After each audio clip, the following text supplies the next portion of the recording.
Hello! Welcome to another episode of Mega Manga Monday. Today we are talking about One Piece, chapter 1046, titled Raizo. We're recording this one a little bit later. The series is on break this week, so we thought it'd be a perfect time to be able to talk about this new one. But I'm Jason Hahn. I'm a writer for Screen Rant. I write video game news, and I'm a huge manga fan. I decided to get a hold of a couple of my other Screen Rant buddies who happen to write great articles in the comics section. And we're all big One Piece fans and anxious to talk about this new chapter. But I'll go and let them introduce themselves. Francesco, you want to go first, man? Hi everyone, I'm Francesco. As Jason said, I also write for Screen Rant and for the comic section, and mostly write about mangas and Marvel comics. But today, as always, I'm here to talk about the best manga in the world, which is One Piece. So excited to talk about this chapter too. We're right off the heels of Luffy punching Kaido in the face so hard that it looked like it went through his head. And I wasn't sure if the battle was going to keep going this time or if we were going to, if that was the end. But I'm kind of glad it wasn't the end. But Ben, you want to introduce yourself too before we jump in too much? Yeah. I'm Ben. I'm another writer at Screen Rant. I've been there for a couple months. And One Piece is also my favorite manga of all time. And this chapter sort of illustrates some of the reasons why, I think, pretty well. So I'm excited to dive into it. Yeah, absolutely. I guess I'll start off with the things that really stuck out for me. Well, first, that cover page, we finally got, we finally got. We're pretty sure. I mean, it would just make the most sense that it is Blackbeard's crew has arrived on Whole Cake Island, and I'm looking at maybe right. It's literally the most mysterious silhouettes we could possibly get, the most generic silhouettes. There's a gentleman from Whole Cake Island with like two squares and another square. I think he's like putting the pieces together is what that's supposed to mean. What did you guys think? I think it's an exclamation point. Like, ooh, okay. He's like, ooh. Yeah, or he's been playing too much Tetris, and it looks a lot like a Tetris thing. That's Someone called this. I think a month ago, and it was me. But not. I'm joking. I just saw the theory somewhere on the internet that Blackbeard could be making a play at Whole Cake Island. And it seemed really plausible, and we have discussed this already. So yeah, we'll see what the mysterious shadowy figures are. Yeah, I almost think it makes too much sense for it to not be Blackbeard's crew, or at least somebody from Blackbeard's crew, because he apparently has quite a fleet at his disposal, and I would assume spies all over the place. But they need that poneglyph to be able to get to the final island. So it's one of those things where it's like it's gotta happen, and it would just make a lot of sense. Yeah, the one thing that I am worried about is we could just be playing ourselves, and we could be like, "Oh, Oda's setting up the piece for later on," and it just turns out it's two Germa, people come to it could be. save the Germa family. True. But that makes sense too. But I'm hoping it's Blackbeard. Yeah, that would really get things kicking off. But so this was a great chapter. I felt like just the things that really stood out for me was obviously the action, but finally getting the kind of the solution to the castle being on fire in spectacular Jinbei saving the day fashion. But I guess we'd have to give it to Raizo. I mean, that's the name of the chapter anyway. It just took him this long. And he, even in the translated version, he says, like, I'm not going to let a single person who undertook in this raid to perish by the flames. Dude, you're too late. Like, a lot of people have perished from the flames already. But yeah, what are some stuff about this chapter that stood out for you guys? Two things for me. So one is that Oda is always great at working with secondary characters, right? Because Rise was kind of the first important person from Wano. Well, besides, oh God, what's his name? Kinemon? Momonosuke and Oh yeah, Momo and Kinemon? Kinemon. yeah, Kinemon. Yeah, sorry. But Raizo was the one who, basically introduced the big Wano arc when they meet him on the Zou and all of that. So he was introduced as a very important character, and I love how so many chapters later he basically saves everyone, because this chapter does a great job in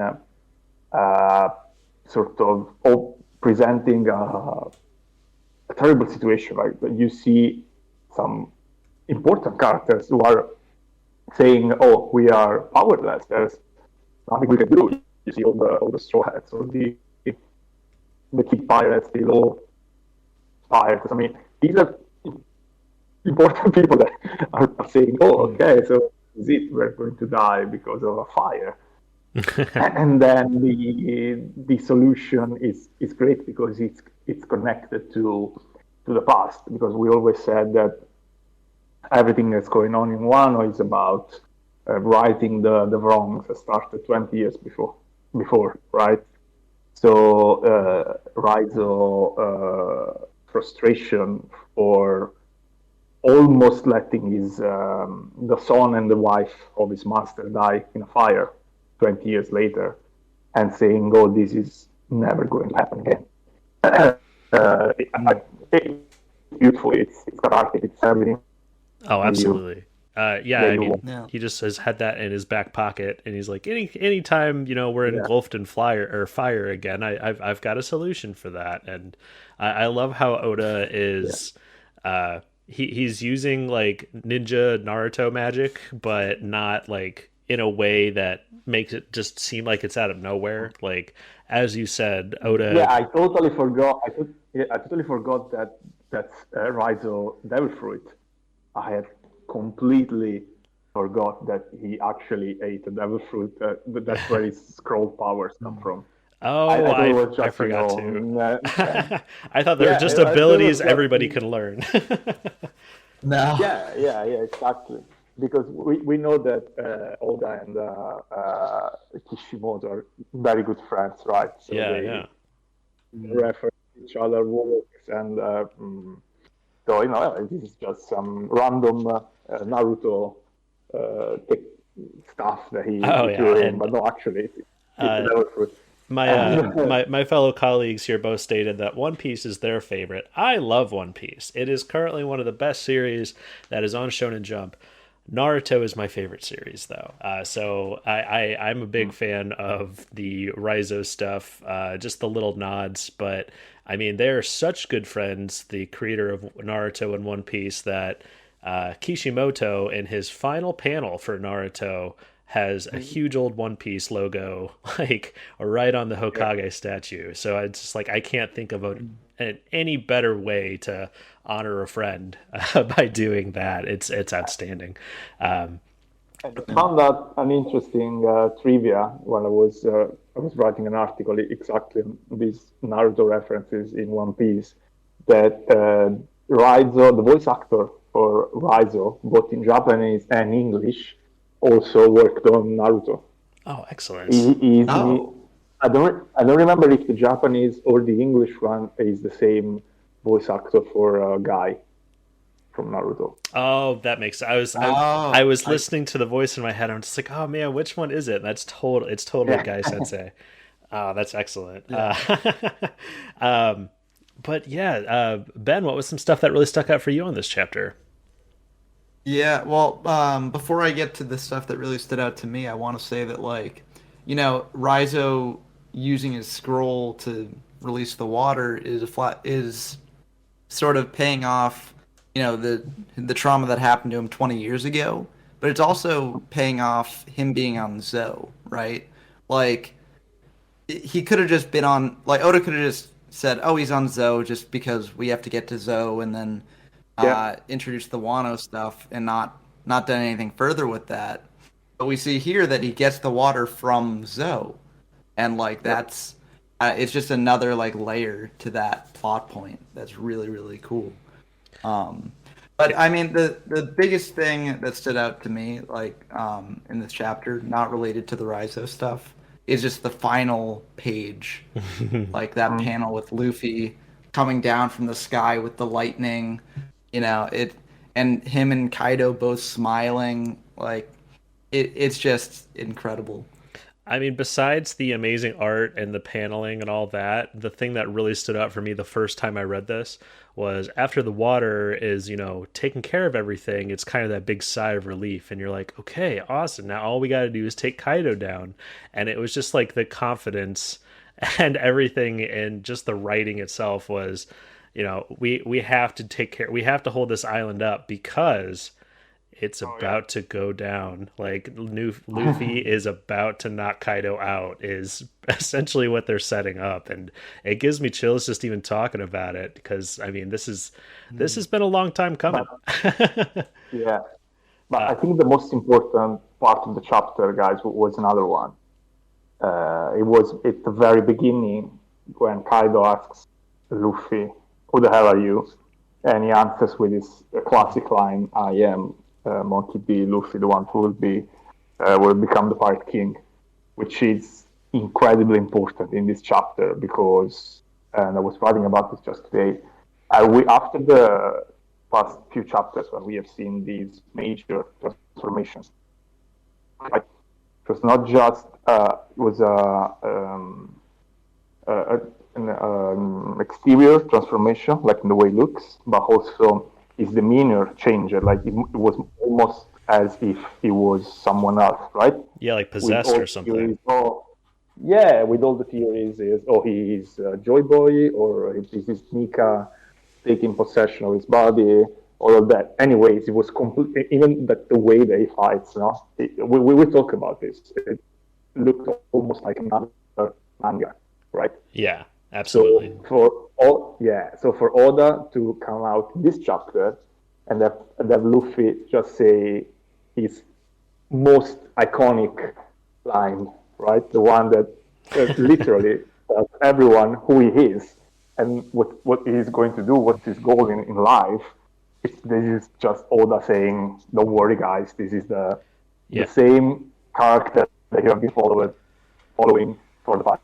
Absolutely. It was the affirmation we needed because so many people were worried, oh, is he like possessed? Is it affecting his personality? And like, nope, this is still 100% Luffy. And I too, as soon as I read that, I was just like, okay.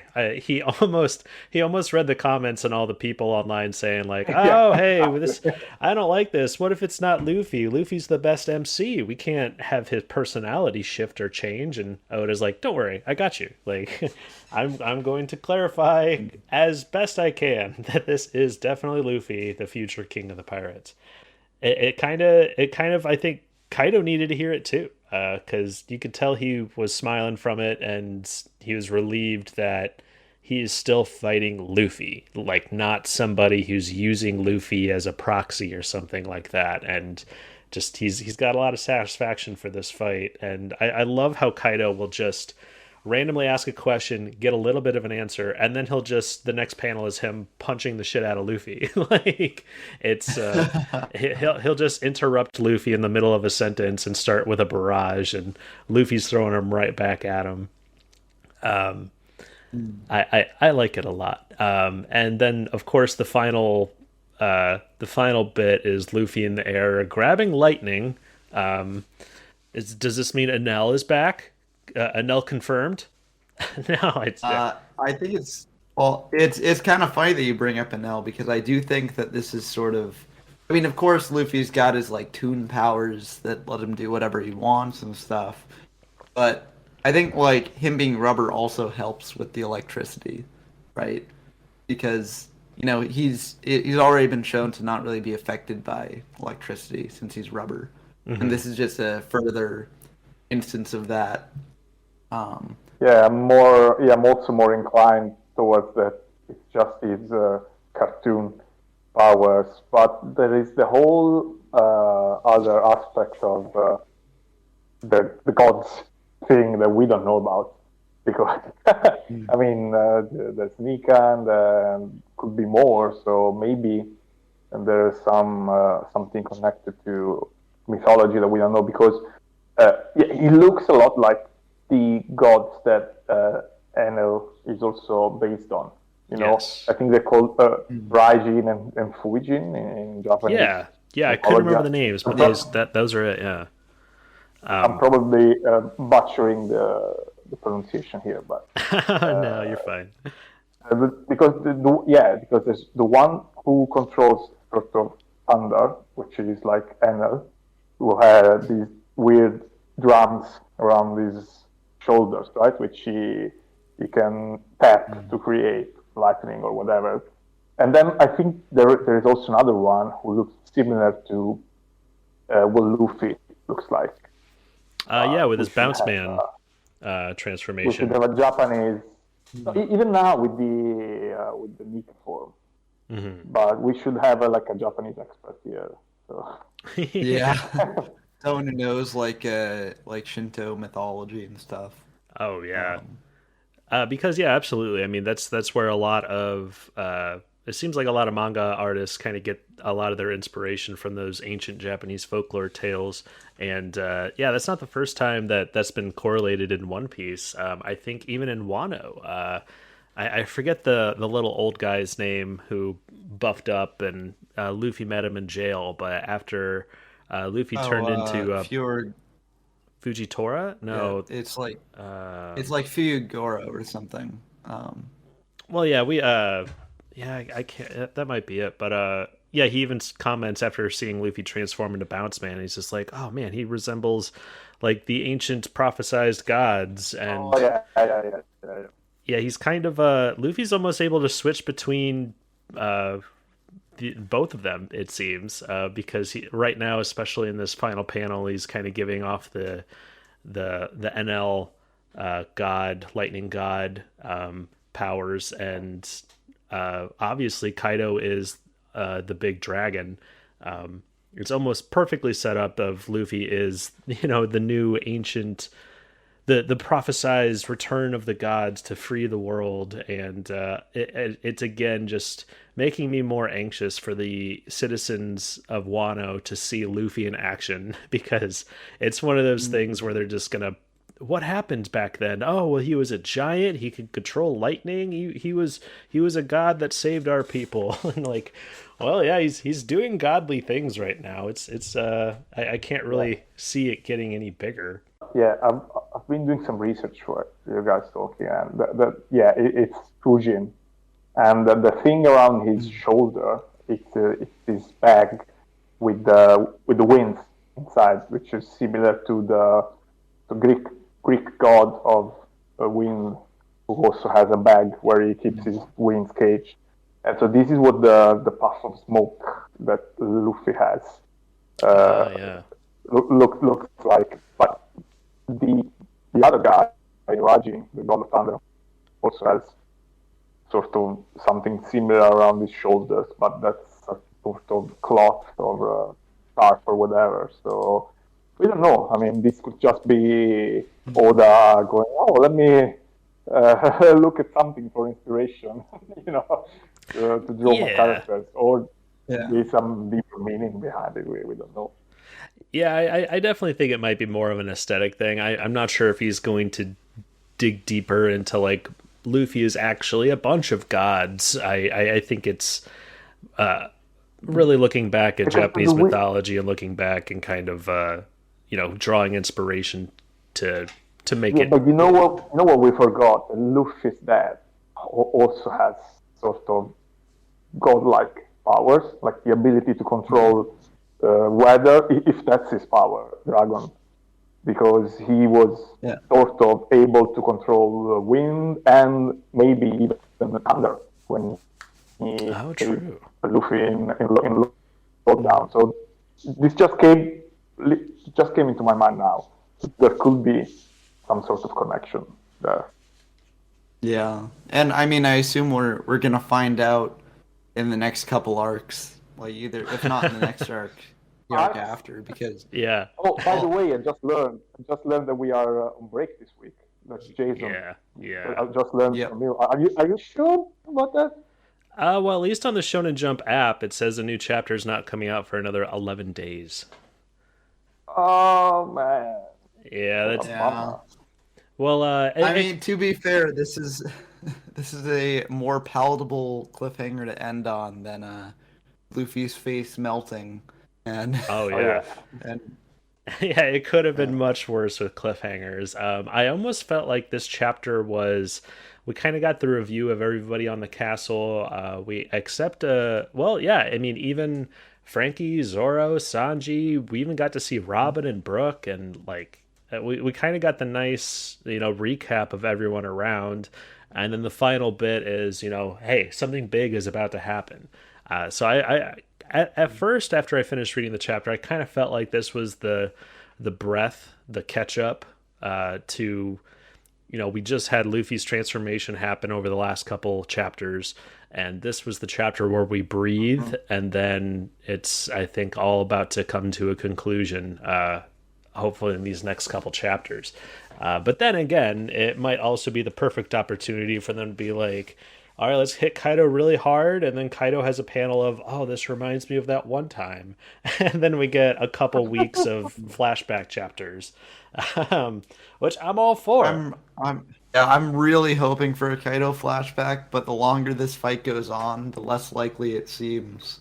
Just because, like, I don't know, like, what, when is it going to have like the best impact, right? When's like as he's getting knocked out? Is that when the flashback's gonna come? Like, if the flashback was meant to invigorate him, like to fight harder, like he's already invigorated. Like he's smiling, he seems to be having fun, just like Luffy. Like I don't know. I feel like Oda might just be, teasing us with the brief glimpses that we got, and then we won't actually get like a Kaido flashback, but we might get like a Rock's crew flashback later on. Yeah. Just not. Oh, that would be amazing. That's too good to be true. Come on. I don't know. I mean, I'm just saying because like, I'd love a Kaido flashback like right now, but if we don't get a Kaido flashback right now, I feel like the only reason Oda would have put those like brief glimpses of the past were to tease for a Rock's crew flashback later on, which would also be incredible. Oh man, how much would it stink if Kaido's about to start it and then like Kinemon beheads him or something? Like he's just about to give us a bunch of lore, and then somebody just silences him, and then we have to wait even longer for that flashback to come from somebody else's mouth.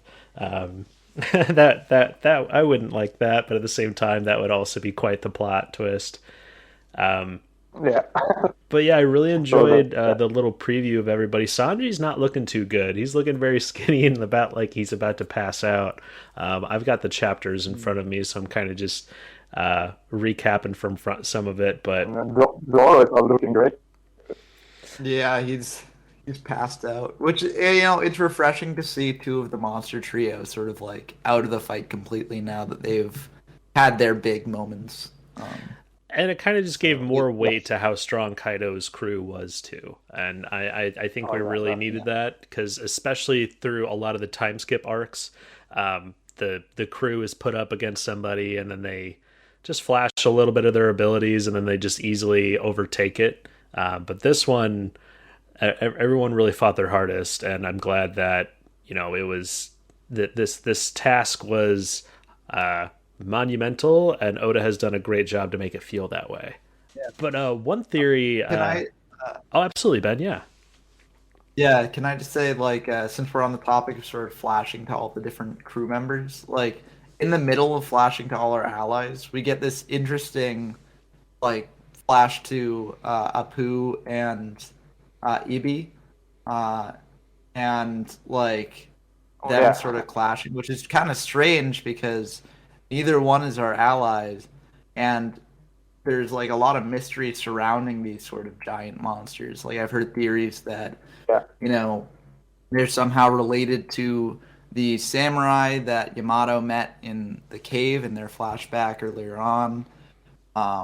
So I'm curious if they're actually going to have a larger role in what's to come.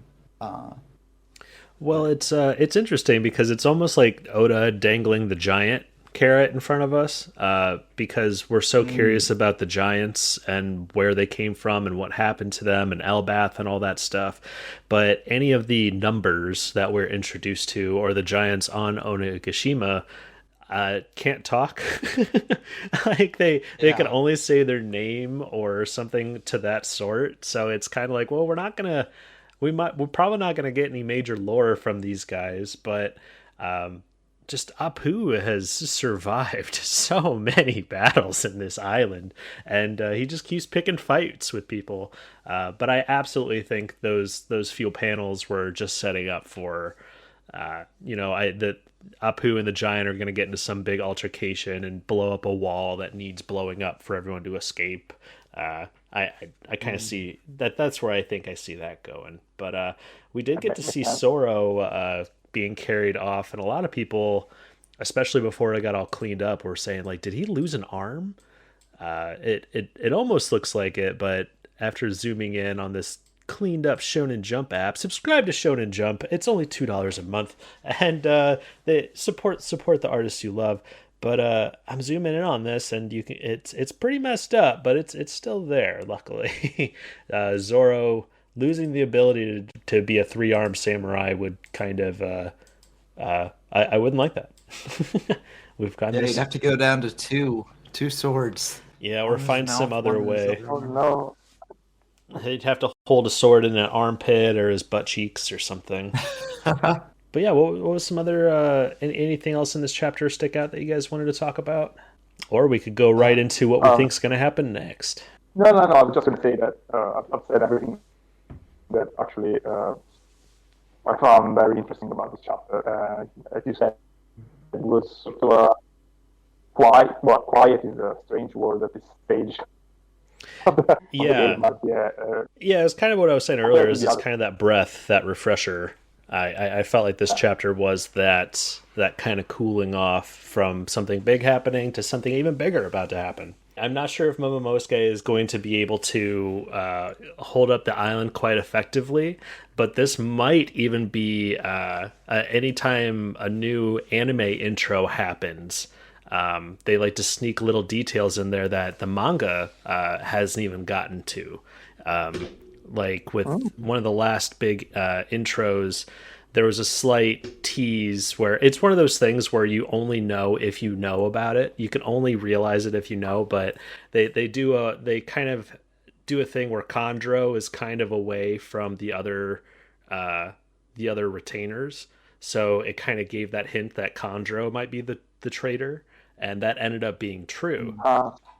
So some people were saying like, oh, that was a huge spoiler in the anime intro and you guys gave that away. And I think it's one of those things that's so vague that they can get away with that. It doesn't really bother me that much. But in the latest intro, there's a shot of the skull dome on Onigashima, like almost moving down as if it's like biting down. And that's kind of one thing a lot of people are like, wait, what does this mean? And they even bothered one of the animators on Twitter, and he said, oh, that was just a director's note. They just told us to do that, so we don't know. And I kind of think that might be how I think they're going to the island is going to start to sink before they get right over the flower capital. But I almost think they're going to stop it just in time where it's going to land right on the border of it. So it's just going to become kind of an extension of the map or of the island. But I could see the skull dome kind of coming down like as if it's biting down on the flower capital. I think that'd be a really cool visual. I kind of think that this is where it's leading up to. Yeah, it makes sense. Yeah, absolutely. So I think Luffy's going to have some sort of cool power up. I'm just kind of giving up my ideas on what's going to happen next. I don't think he's going to straight up hurl the lightning bolt, but I wonder if he's going to. I don't know, grab it and have like a lightning fist or something like that. But what do you guys think's gonna happen in chapter 1047 next week? I think we have two options ahead, which you already summarized. One is that's going to be just the fight, and maybe the end of the fight, because I mean, if it's coming, it's coming. Yeah. Stage is clear, and it's time. But the other option, as you said, and as we are used to, is that just the moment, just before we are going to see the end of it, Kyle is going to go, oh, that reminds me. Absolutely. Yeah, so I think these are the two big options here, and well, both would be interesting, I think, because we are obviously dying to see the end of this fight, but we're also dying to see Kaido. So I think both would be amazing. So yeah, excited, really excited.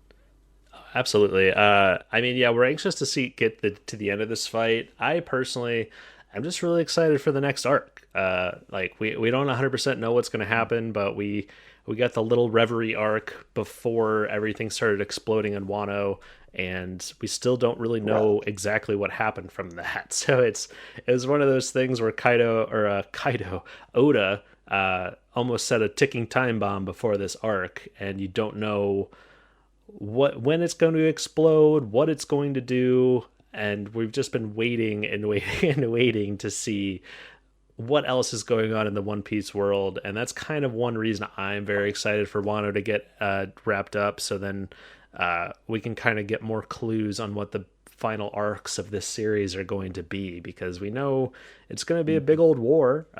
We just don't necessarily know how and why and who all and all those things. But one last thing about this chapter oh yeah, go ahead, Ben.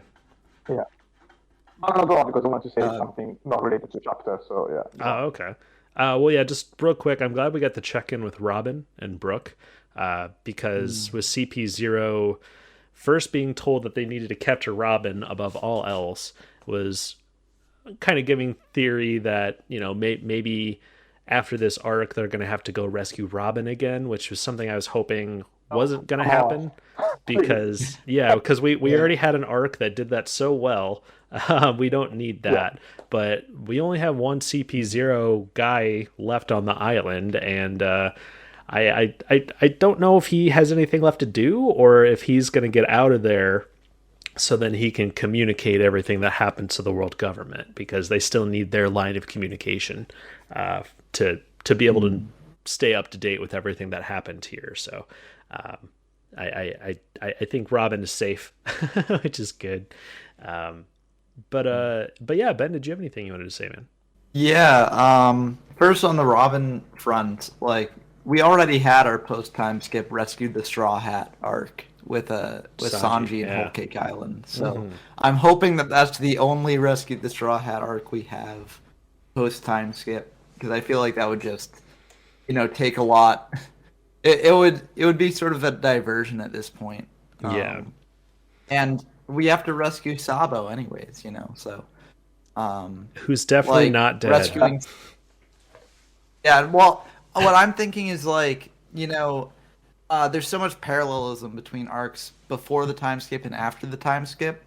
So rescuing Sabo would be a perfect parallel to Impel Down or Marineford, giving them kind of how they were trying to rescue Ace back then, and now they're trying to rescue Sabo, Luffy's other brother figure.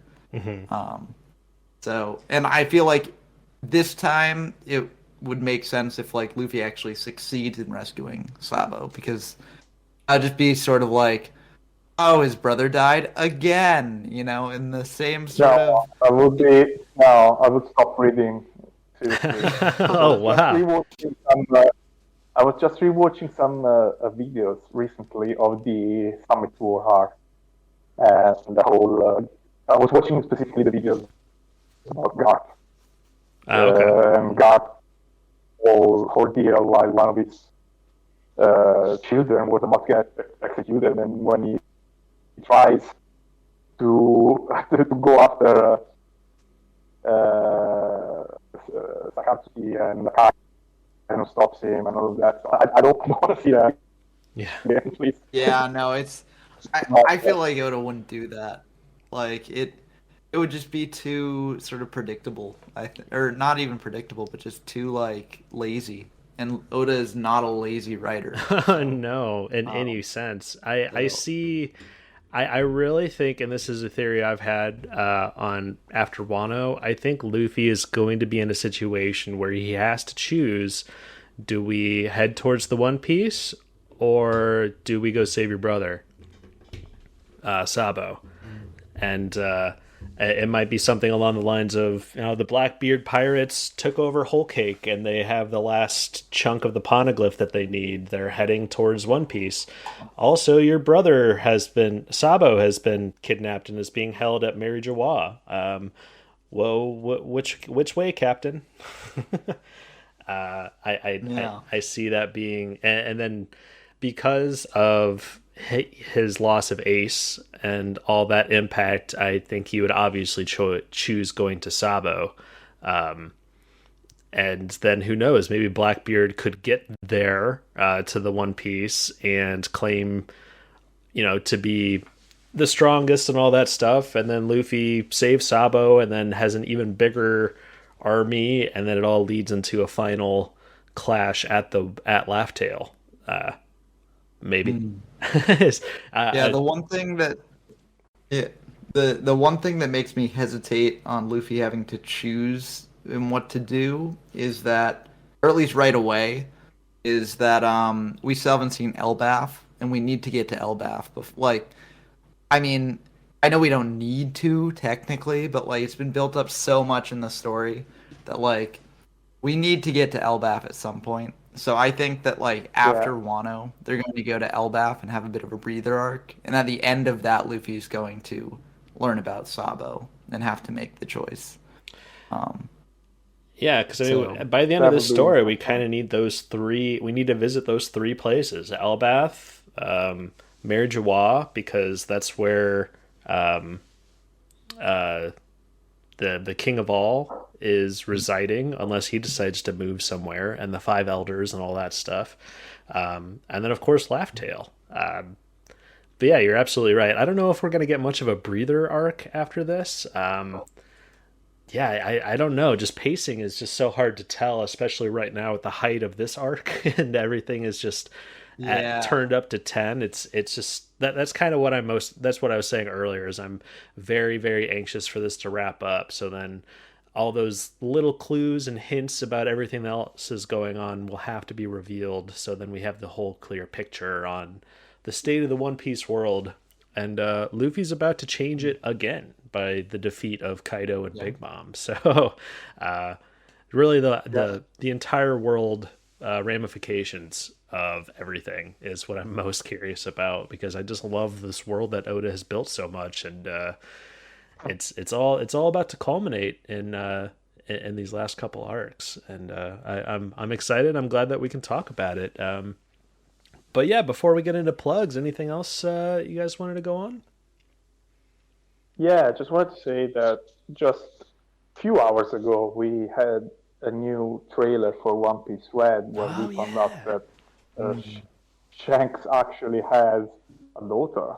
Yeah. And this is canon. I mean, this movie is canon. It's official. It's Oda's been producing it. So anything that goes on in the movie is actually happening in the manga too. Well, in the manga universe. It's actually in manga. So yeah, Shanks has a daughter, and it's interesting. Really, really interesting. Yeah. I mean, he's same thing with Usopp's dad, who is on that crew as well. We just have a whole boat filled of deadbeat dads who had children and they said, "Oh, the sea is calling me. I can't stay here and be a father." That's what being a pirate is all about. Yeah. I mean, I don't blame them. I don't blame them. It'll be interesting though to see how that shakes Luffy's perception of Shanks, right? Like we already see in the trailer. I watched it. It wasn't subtitled when I watched it, so I couldn't understand everything that was being said. But it seemed like Luffy was upset about something, and he mentioned He was Shanks. upset about. No, he's upset about what the daughter is doing. She's doing something. Obviously, I don't know. Yeah, I've watched. I watched it once without subs because it was just the first thing I saw, and then I watched it again with subs, and it seems like Shanks's daughter, Uta, I believe is her name. I might be pronouncing it wrong, but she's gonna do something like it seems like she's like gonna sacrifice herself or something dramatic, and it caused Luffy to say like, "Oh, if Shanks knew his daughter was doing this, there's no way he wouldn't have something to say or do something about it." So it's almost like Luffy encounters her and she's about to do something dramatic, and I think that could definitely be the lead into like Shanks showing up. But if it is canon, and then there goes into the question of like, when does it take place? Is it taking place right after Wano? Yeah. Well, so then, I think is more likely Yamato it takes on the place team? Like, before. I'll go ahead. What was it? I think it's before Wano. Yeah, I mean, there's just Wano changes too much. Like even disregarding like potential Straw Hat crew member changes, like Luffy's powers now. Yes. Like, it. And we didn't see any sort of like Toon Luffy powers in the trailer. Doesn't mean they won't be there, but like, it's just Wano changes too much to have a movie that's made while Wano is currently going on, take place after Wano. It would, yeah. Yeah, and that's kind of the trouble with saying that the movie's going to be canon. I mean, I think it's been officially said that it's canon and all that, but it just, where do you fit it into the timeline, really? I'm really hoping that Toon Luffy's not in the movie, because I just feel like it's so soon that I almost feel like if they do put it in the movie, it will reveal a little bit too much about it, I think, because I really like the mystery around it, and I'm hoping the final arc delves more into it, so then it's more of a payoff. But we get the whole, we need the Shanks and the Luffy thing meeting up, and if that's in the movie, then they met up before Wano. It just, I don't know, it feels it's a strange thing. Yeah, I don't think they're meeting up. I think we'll see more of Shanks through like his daughter's flashbacks or something, but I don't think Luffy and Shanks are gonna meet up. Like, yeah, I mean, any information we get on Shanks is going to possibly double or triple the amount of information that we actually know about Shanks. Also, I mean, that's one thing I'm really excited about the movie, because there's a lot of theories around that Shanks could actually be a bad guy, which I don't fully believe that, but I've read enough theories about it where I was like, I don't know, that could happen and it would be interesting, but just any more information on Shanks will be very welcome. Yeah. I mean, the thing is, we know almost nothing about his motivations. Yes. Right? Like, we've seen that he helps out a kid, he helps out Luffy when Luffy's a kid, and he loses his arm for Luffy. So that's a pretty noble action right there.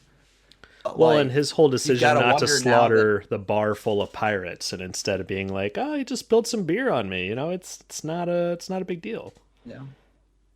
So he's definitely not a proud guy, or someone who's willing to like kill someone just because of his pride.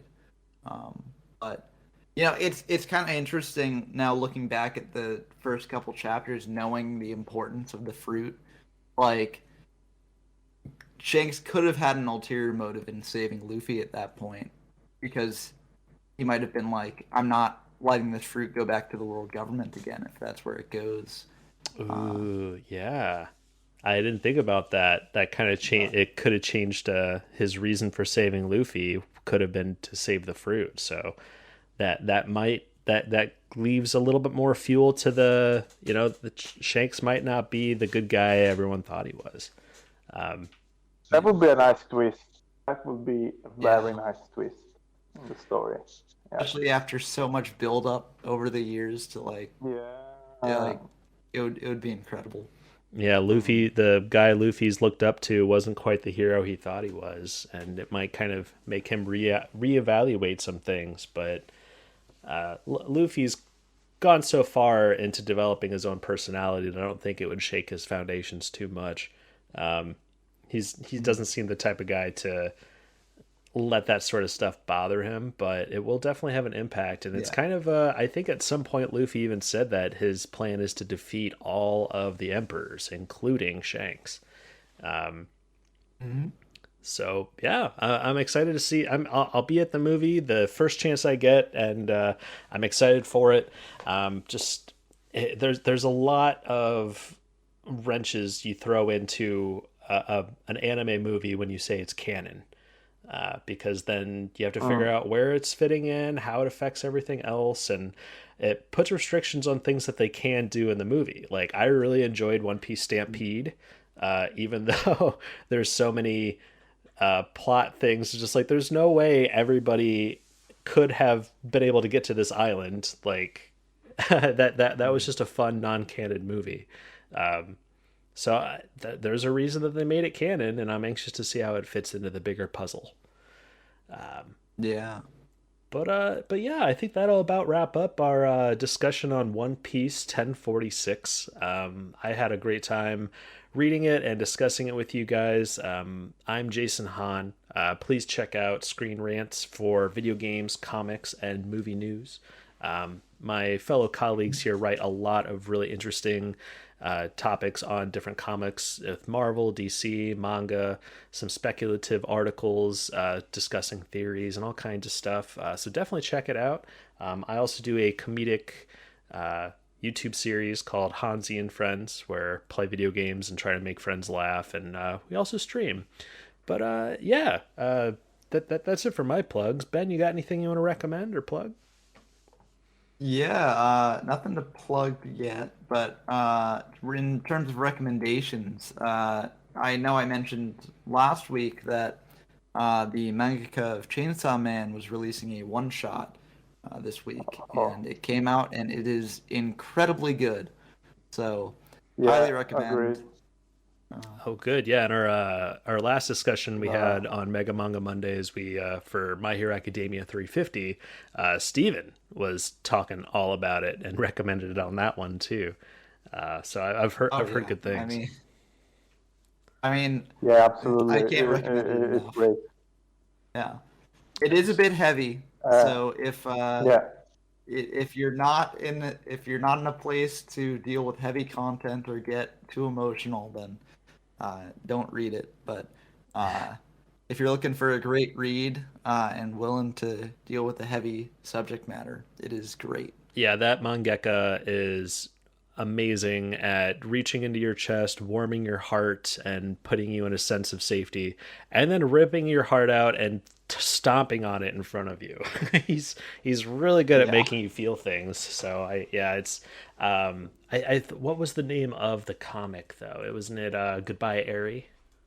Goodbye Eri. Yes. Yeah, definitely give that a read if you are into emotional, well orchestrated and put together mangas. But Francesco, do you have anything you wanted to recommend or plug, buddy?